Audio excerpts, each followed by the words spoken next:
You have to understand, the mountain had been restless for a while. We were used to its moods. A little tremor shaking the pots on the shelf, a puff of smoke against the sky. Our grandfathers had known these things, and their grandfathers before them. Krakatau was our neighbor. A powerful, sleeping giant, sure, but a neighbor all the same. We respected it, but we didn't truly fear it. How do you fear the ground you walk on? How do you fear the horizon itself? My name is Ahmed, or at least that's the name I've answered to for most of my life. I was a farmer once, a husband, a father. I worked the land near the coast of Java, in the shadow of the mountains, under a sun I thought would always be there. My world was simple. It was the feeling of wet earth between my toes, the smell of cloves on the wind, and the sound of my children laughing as they chased chickens around the yard. It was a good world. But that was before the day the sky fell, before the day the sea decided to walk on the land. You may have heard of the sound it made. They say it was the loudest sound in recorded history, a roar so violent it traveled across the entire world. But I didn't hear it from across the world. I was there. I felt it in my bones. I was a simple farmer when the mountain, Krakatau, decided to speak, and its voice was the fury of God. This is my story, not of the sound the world heard, but of the awful silence that came after. That was our mistake. We'd forgotten that the world we knew was just a dream in the mind of something much, much older. And in August of 1883, that something was beginning to stir in its sleep. We just didn't realize it was about to wake up. Our village, near Merak, was a tapestry of life woven right between the jungle and the sea. Days started before the sun, with the call to prayer drifting over the bamboo houses and coconut groves. My house was simple, like my father's before me. Woven walls, a thatched roof, and a packed earth floor that was always cool on my feet after a long day. I had my wife, Siti, whose smile was the real light of my home, and two small children, a boy and a girl. I saw their futures stretching out long and bright, like the silver path the moon laid across the Sunder Strait at night. Life was measured by the seasons. Planting, waiting for the rains, the joy of the harvest. In the evenings the men would gather, smoking clove cigarettes, the air sweet and hazy. We'd look out over the water, and there it was, Krakatau, a silhouette of three peaks against the setting sun. For most of my life, it had been sleeping. But in May, 3 months before the end, it started to wake up. First a tremor, then a distant boom like cannons far out at sea. German sailors passing by saw a cloud of ash and steam miles high. Soon we could all see it, a dirty smudge on an otherwise perfect blue sky. The elders started muttering. They spoke of the last time the mountain had stirred 200 years ago. The animals felt it too. The birds went quiet. The monkeys in the jungle were silent. Even my water buffalo would lift their heads and stare out at the strait with an unease I could feel in my own gut. But life had to go on. For a while, the mountain actually became a spectacle. Sightseeing boats full of pale-faced Dutch colonists would steam close to the island, marveling at the natural fireworks that lit up the night sky. They saw a beautiful light show. We who lived in its shadow felt a growing dread. The air started to carry a sharp, sulphurous smell. A fine, gritty dust began to settle on everything. The sunsets grew strange and vibrant, the sky bleeding with reds and purples we'd never seen before. It was beautiful, but it was the beauty of a fever. In the weeks before the end, the rumbling became a constant companion, a low growl that vibrated through the soles of our feet. Sleep was hard to find. We'd lie awake in the dark, just listening, waiting. For what?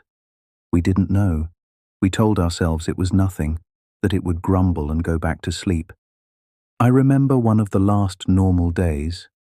Sunday, August 26th. The air was thick, the heat suffocating. The mountain was louder than ever, the explosions rattling windows in the Dutch officials' homes in Anja. By the afternoon, a great black cloud had risen above it, like a monstrous tree growing out of the sea. Darkness fell long before sunset. Ash, now hot cinders, began to rain down, stinging our eyes. We huddled inside our homes, the familiar sounds of the village gone, replaced by the deep-throated roar of Krakatau. The sea itself grew strange, rising and falling in angry, confused waves. All through that long, terrifying night, we waited.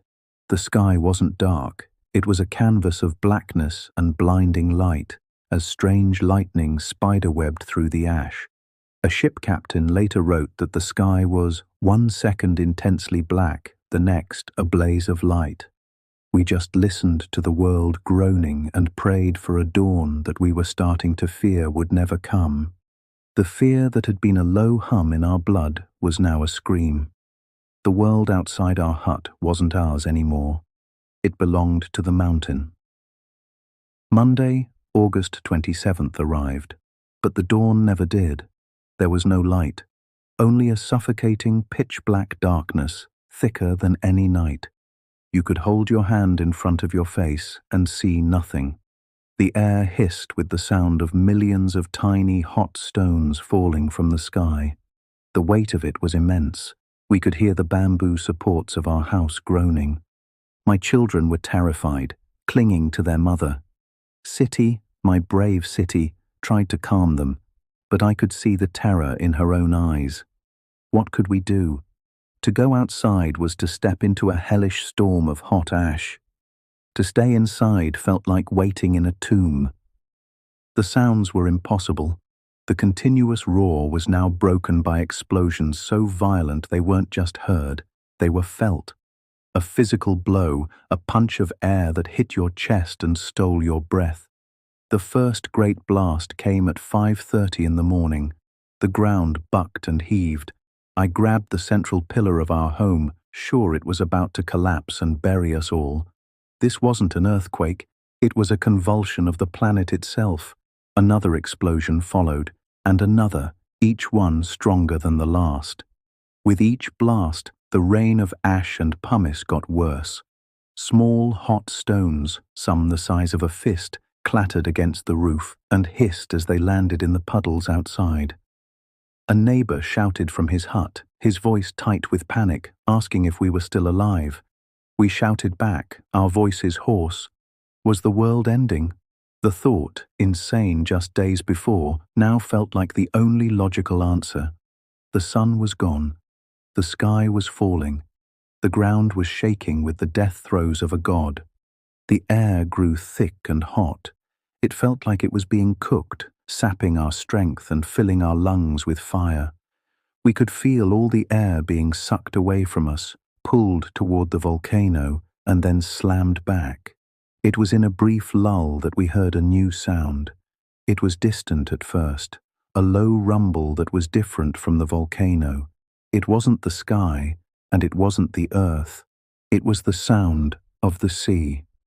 And it was angry. At 10:02 in the morning, the world ended.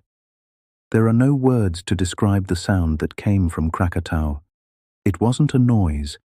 A noise is something you hear. This was something that happened to you. It was a physical assault, a wave of pressure that felt like the hand of a giant crushing my skull. My ears didn't just ring, they exploded with pain. Later, men with instruments would say it was the loudest sound in recorded history, a blast heard nearly 5,000 kilometers away in Australia. For us, it was pure violence. The air itself seemed to tear apart. Our hut was violently shaken, and our last lamp was instantly extinguished, plunging us back into absolute, terrifying darkness. The pressure wave threw us to the ground. I landed on top of City, trying to shield her and the children. They were screaming, but I couldn't hear them anymore. All I could hear was a single, deafening, high-pitched tone. For a moment, there was nothing but that ringing and the feeling of being crushed. My lungs burned for air. Then, the air rushed back in, a hurricane-force wind that shrieked through our broken home, followed by a hail of falling rocks and debris. 2/3 of the island had just been vaporized. The mountain had blown itself apart. The darkness grew even deeper, and the world was just chaos. There was no up or down, just pain, pressure, and a terror so profound it wasn't even an emotion anymore. It was just a fact. My body was shaking uncontrollably from sheer shock. The animal part of my brain screamed one message: "This is the end. This is the end." In that blackness, I felt frantically for my family on the floor. I found City, and she pushed the children towards me. We huddled together, a small, terrified island in a universe that had come undone. I didn't pray. I only held on, waiting for the final blow. And that's when the other sound returned, the sound of the sea. It wasn't distant anymore. It was close, and it was growing, a deep, grinding, liquid roar. Then, through the chaos, I heard something new, and it was the most terrifying sound yet. Human screams, hundreds of them, my neighbors, a chorus of pure terror from just outside our hut. Something was happening, something worse than the ash, worse than the darkness, worse even than the great noise. I stumbled toward the broken wall of my home, and just then, another flash of lightning tore across the sky, illuminating the nightmare. The lightning flash lasted a second, but it burned an image into my mind forever. The world wasn't there anymore. The coconut grove, the other huts, the path, all gone. In their place was a churning, boiling mass of black water and mud. But that wasn't what made my soul freeze. What I saw on the horizon, it wasn't a wave, it was a wall. A solid, straight up and down wall of black water that filled the entire horizon. It didn't have a crest, like a normal wave. It was an advancing cliff, impossibly high, moving with unnatural speed. They would later say it was over 100 feet tall, a moving mountain of water traveling faster than a man could run. All I knew was that the sea was standing up, and it was coming to kill us all. The screams I'd heard were the sounds of my village dying. Trees and houses were being swallowed by the churning water at the foot of that great wall. People were running for their lives. There was no thought, only instinct. I grabbed City and the children and shoved them out of the ruins of our home. "Run!" I screamed. "Run for the hill!" Not far from our village was a stretch of steep ground. It was our only hope. We all ran towards it and tried to climb up out of the way of the water. The ground was a nightmare, coated in a thick, slippery layer of wet ash. It was dark, except for the strobing lightning that revealed people screaming, falling, disappearing into the rising water that was now swirling around our knees. I saw people I had known my entire life just swallowed by the darkness. Many were drowned almost at my side. We reached the base of the hill. It was steeper than I remembered, and the wet ash made it nearly impossible to climb. It was a mass of panicked, desperate people, all clawing their way up the same slope. They got wedged together, a great block of bodies unable to move. They struggled and fought. Those below tried to make those above them move by biting their heels. We weren't people anymore. We were animals, fighting for one more breath on a muddy slope. The water hit the base of the hill with the force of a battering ram. The wave wasn't just water. It was a slurry of trees, parts of houses, animals, and people. It surged up the hill, a hungry tongue licking at our heels. I felt a death grip on my ankle. Someone below me was being pulled back into the sea and was trying to use my body as an anchor, but they were only pulling me down. I kicked frantically, my heart a wild drum against my ribs. I had to get my family higher. I saw my son slip, and City grabbed his arm, her knuckles white. I don't know where the strength came from. I broke free from the hand and scrambled upwards, crawling, pulling, pushing my family ahead of me. We climbed over mud, over rocks, over the bodies of our neighbors. We climbed until our lungs burned and our limbs were numb. We climbed until the roar of the water behind us began to fade, replaced by the awful sound of a world being drowned. We did not look back. We just climbed. I don't know how long we lay there on the high ground. Time had lost its meaning. The violent roar of the water subsided, replaced by a dreadful, lapping silence. The volcano's rage faded to a sullen, exhausted rumble. After what felt like an eternity, a pale, sickly light began to filter through the ash cloud. It wasn't daytime. It was a grey, wounded twilight that revealed a world I did not recognize.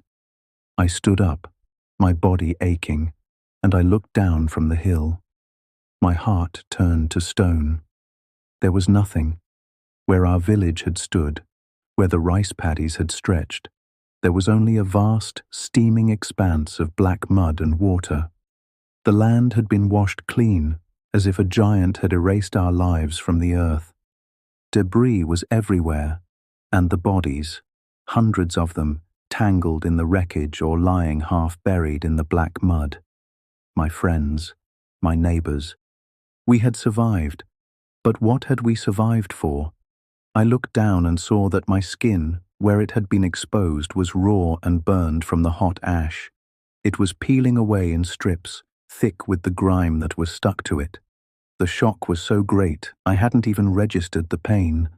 The journey that followed is a blur of nightmares. We stumbled through the ruined landscape, a small family of ghosts in a dead world. The ground was littered with the dead, and the stench was a thick blanket over everything. We met other survivors, their faces blank masks of trauma. No one spoke much. What was there to say? There was a cruelty in the aftermath that was almost worse than the wave. Some villagers from further inland, untouched by the water, turned on us. In their fear, they blamed us for offending Allah and bringing this punishment down. They drove us away, refusing us food or water. Exhausted and starving, we saw women and children collapse by the roadsides, abandoned not just by God, but by their fellow man. For days, we walked. We chewed on roots and drank from muddy puddles. The world I knew was gone. My home was gone. My friends were gone. Over 36,000 souls were swept away by the mountain's rage.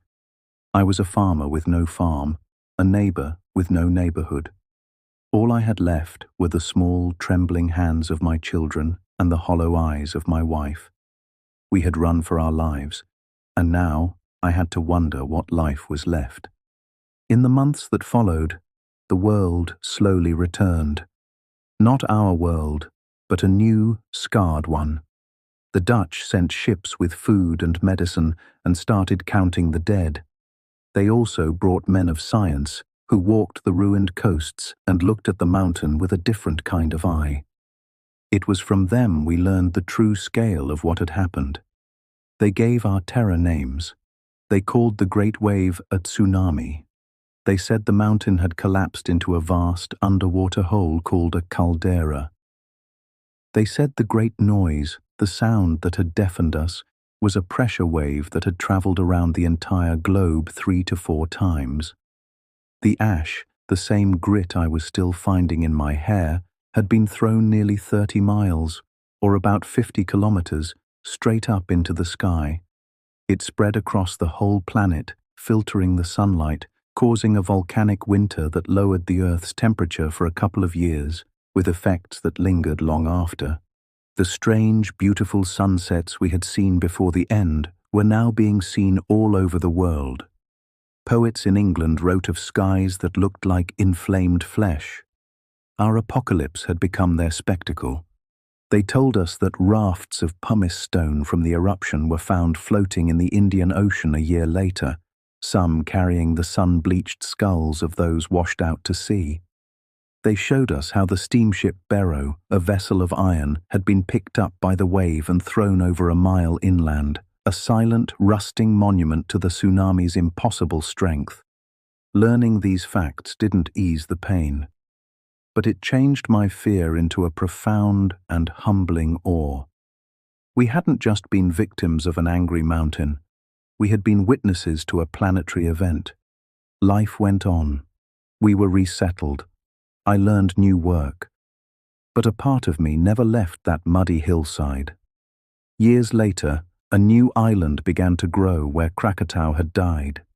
Fishermen saw steam rising from the waves, and then a small cone pushed its way above the water.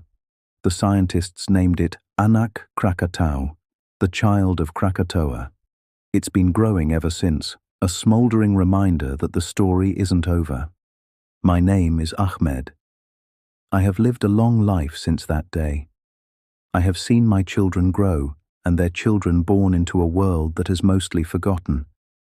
The stories of the great wave and the sky of ash have become just that. Stories. But for me, it is no story. It is the scar on my soul. I have learned that a human life is a fragile, precious thing. I have learned that community and love are the only true shelters when the world falls apart. And I have learned that we live on a thin crust, suspended over an ocean of fire. We build our homes and plan our futures, all while the giants sleep beneath us. The child of Krakatoa is still growing. It erupts. It reminds us that it has its father's fire in its belly. Men with their machines now watch it, hoping to predict when the next great noise will come. But the mountain doesn't keep a calendar. It speaks when it is ready. They say it was the loudest sound in recorded history, but the most important thing about that sound wasn't its volume, it was its lesson. The question isn't if another mountain will speak. The question is, when it does, will anyone be listening? The account you just heard is a dramatization based on the real testimonies of survivors of the 1883 Krakatoa eruption. Over 36,000 people lost their lives in one of the most violent natural disasters in recorded history.